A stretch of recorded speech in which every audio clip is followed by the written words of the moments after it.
Ajmer central cooperative bank की RI शाखा का आज उप मुख्यमंत्री प्रेमचंद बैरवा, कैबिनेट मंत्री सुरेश सिंह तथा नसीराबाद विधायक रामस्वरूप लांबा ने उद्घाटन किया। अजमेर सेंट्रल कोऑपरेटिव बैंक के अध्यक्ष मदन गोपाल चौधरी ने बताया कि काफी समय से आरआई में बैंक की शाखा खोलने की मांग की जा रही थी।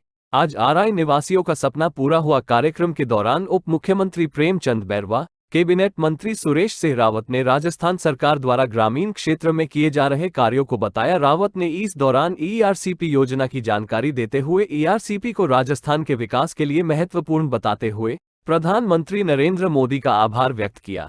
कार्यक्रम में जिला कलेक्टर भारती दीक्षित, पुलिस अधीक्षक चूनाराम जाट, अजमेर ग्रामीण पंचायत समिति प्रधान प्रतिनिधि Arjun Singh Rawat, central cooperative bank के सदस्य गणेश चौधरी सहित आसपास के सरपंच व ग्रामीण मौजूद रहे। चेयरमैन साहब सम्माननीय मदन गोपाल जी चौधरी, हमारे पूर्व चेयरमैन गणेश जी चौधरी, हमारे कलेक्टर साहब, एसपी साहब और इस मंच पर विराजमान सभी सम्मानित गण, सामने विराजमान मेरे पिता तुल्य बुजुर्ग और मेरे युवा दोस्तों, सभी बनाने के लिए हमारे कमजोर वर्ग के लोग जो हमारी समाज में हमारे लिए पीछे रह गए, उनको हम हमारी जन कल्याणकारी योजनाओं के द्वारा हम उनको हमारी समाज की मुख्य धारा में लाने का काम करें। ऐसा व्यक्ति हम नहीं छोड़ें जिसमें जो हमारा पात्र व्यक्ति है उन लाभ कल्याणकारी योजनाओं के उस योजना में हमारा जो भी वंचित आरआई में आयोजित सीसीबी के इस उद्घाटन के बैरवा साहब पधारे थे। आज जयपुर के अंदर हमारे उपराष्ट्रपति जी पधार रहे हैं, उनको रिसीव करना, उनको जाना था, इसलिए वो जल्दी अपन सबको संबोधित करके चले गए।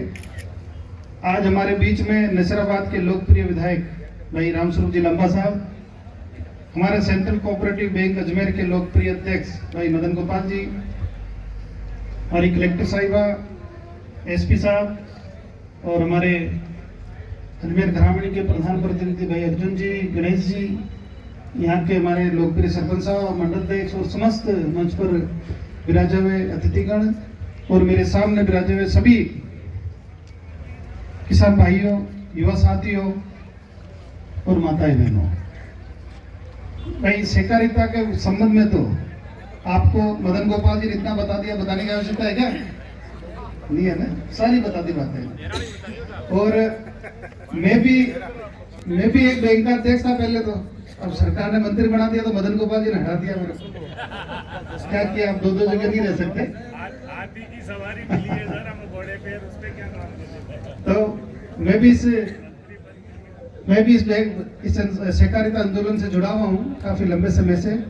और अगर कोई किसानों को गाँव के अंदर सही मायने में अगर कोई राहत देने का काम करती है तो ये सहकारिता समितियां करती है, क्योंकि जब भी किसान को जरूरत होती है, चाहे बारिश आती है, उसके पहले भी वो सहकारी बैंक की तरफ देखता है कि हमें लोन कम मिलेगा। मैं धन्यवाद देना चाहता हूँ हमारे देश के यशस्वी प्रधानमंत्री जी को कि जो किसान सम्मान निधि 6,000 रुपये हर प्रतिवर्ष मिलती थी, 2,000 रुपये कृत करके उन्होंने 8,000 रुपये कर दी। ये बहुत बड़ी बात है, उनको बहुत बहुत धन्यवाद देता हूँ। साथ ही अभी सामने से आवाज आ रही थी कि साहब आप तो सिर्फ नहर की बात करो, तो मैं धन्यवाद देना चाहता हूँ हमारे राजस्थान के यशस्वी मुख्यमंत्री आदरणीय भजन लाल जी को कि जब वो मुख्यमंत्री बने और ये योजना 20 सालों से अटकी हुई है। कितने सालों से? 20 सालों से। उन्होंने 20 हफ्ते के अंदर ये योजना की जो समस्या थी उसका समाधान किया। उनके लिए एक बार जोरदार ताली बजा के उनका वंदन करो। और धन्यवाद देना चाहता हूँ माननीय केंद्रीय जल शक्ति मंत्री जी का कि उनका भी बड़ा सहयोग रहा, और विशेष तौर से हमारे देश के यशस्वी प्रधानमंत्री जी का, क्योंकि इस सब योजनाओं की मॉनिटरिंग प्रधानमंत्री जी की निगरानी में हो रही है। और जैसे ऋषि भागीरथी जी का नाम सुना ना आपने? ऋषि भागीरथी गंगा कौन लाया था?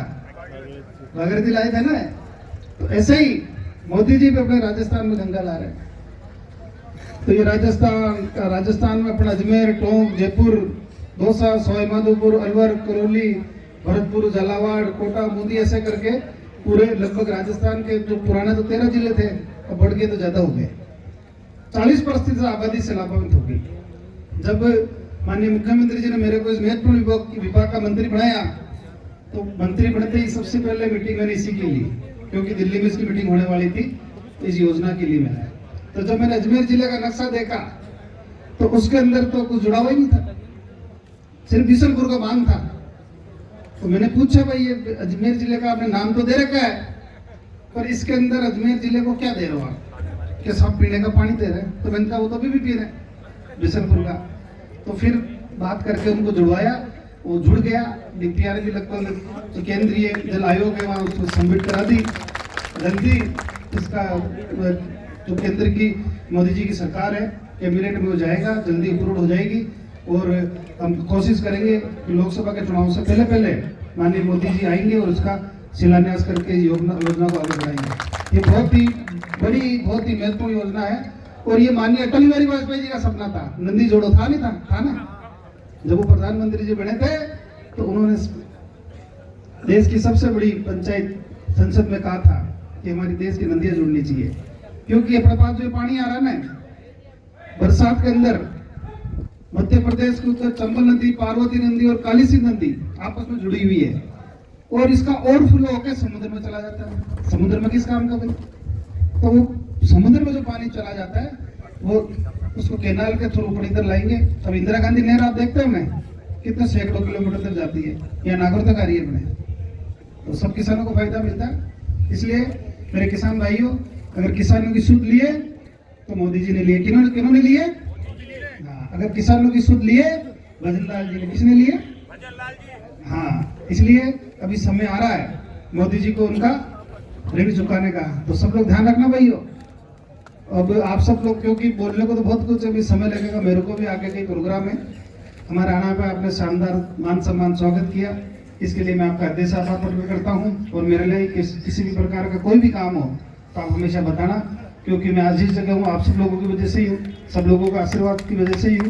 इसमें से ज़्यादातर सब लोग आप हमारे मिलने जुलने वाले हैं, कई लोग मिलते जुलते भी रहते हैं। तो कभी भी किसी प्रकार का कोई भी काम हो तो आप हमेशा आधी रात को आपका सेवक आपकी सेवा में खड़ा है। बहुत बहुत धन्यवाद। जय श्री राम। वही एमओयू हुआ और ईआरसीपी की योजना भी जल्द से जल्द हमारे बीच में आएगी। और अपने अजमेर जिले के लिए जो स्पेशल हम सब अपने हमारी ओर से भी हमारे मंत्री जी अपना पूरा ध्यान रखेंगे। कोई अपनी स्पेशल रिक्वायरमेंट होगी तो अपने प्रोजेक्ट में पूरा ध्यान रखा जाएगा, चाहे अपने नसीराबाद हो, चाहे ये अपने किशनगढ़ एरिया में अराई क्षेत्र हो, सब जगह अपने जो भी पहले भी काम हो रखे हैं, पर आज जो जरूरत के हिसाब से ईआरसीपी की योजना आने के बाद अपनी जो पानी की जो मूलभूत समस्या है वो दूर होगी। आज हम सब देखते हैं बीसलपुर में भी अपन गर्मी के समय आते आते बीसलपुर के पानी की स्थिति भी बहुत खराब हो जाती है। तो अब ये चंबल से भी जुड़ेगा और इनका 13 जिलों का जो कामकाज होंगे, चाहे सिंचाई के हो, चाहे और भी पेयजल उपलब्ध कराने के हो, ये भी बहुत तीव्र गति से होंगे। और इसकी भी स्वीकृति हमारे मंत्री जी बैठे हैं, जो भी विभाग के अधिकारियों के समक्ष हमारी जो किसानों के लिए जो बात पहुंचानी है वो समय पर पहुंचाएंगे। और आप सबके बीच में आने का मौका मिला, पुनः बहुत बहुत धन्यवाद। जय हिंद, जय भारत। देखिए, सेंट्रल कोऑपरेटिव बैंक के भवन का आज भव्य लोकार्पण हुआ। मैं चेयरमैन साहब को और पूरी टीम को बहुत बहुत धन्यवाद देना चाहता हूँ। किसानों की सुविधा के लिए यहाँ बैंक का निर्माण हुआ, क्योंकि बरसात हो, चाहे गर्मी हो, चाहे सर्दी हो, सब मौसम के अंदर ये काम आएगी। और क्योंकि किसानों को यहाँ साल के अंदर कई महीनों तक काम पड़ता है, बरसात होती है, बरसात से पहले लोन लेना होता है, चुकाना भी होता है, आए दिन आते जाते रहते हैं। आज बहुत सारी योजनाएं हैं जो खाद बीज भी यहीं से लेते हैं, तो इसलिए ऐसे यहाँ भवन की आवश्यकता थी। अराई जैसे उपखंड में शानदार बिल्डिंग बनाई, इसके लिए बहुत बहुत धन्यवाद देता हूँ। हाल ही में राजस्थान सरकार ने अपना बजट पेश किया है, ग्रामीण क्षेत्र में इसका क्या फायदा देखने को मिल रहा है? देखिए, राजस्थान सरकार का जो अभी लेखा अनुदान आया है उसके अंदर ग्रामीण क्षेत्र के अंदर काफ़ी योजनाएं दी है और किसानों को इससे काफी लाभ। आप देख रहे हैं सबसे विश्वसनीय, सबका पसंदीदा आवाज राजस्थान की।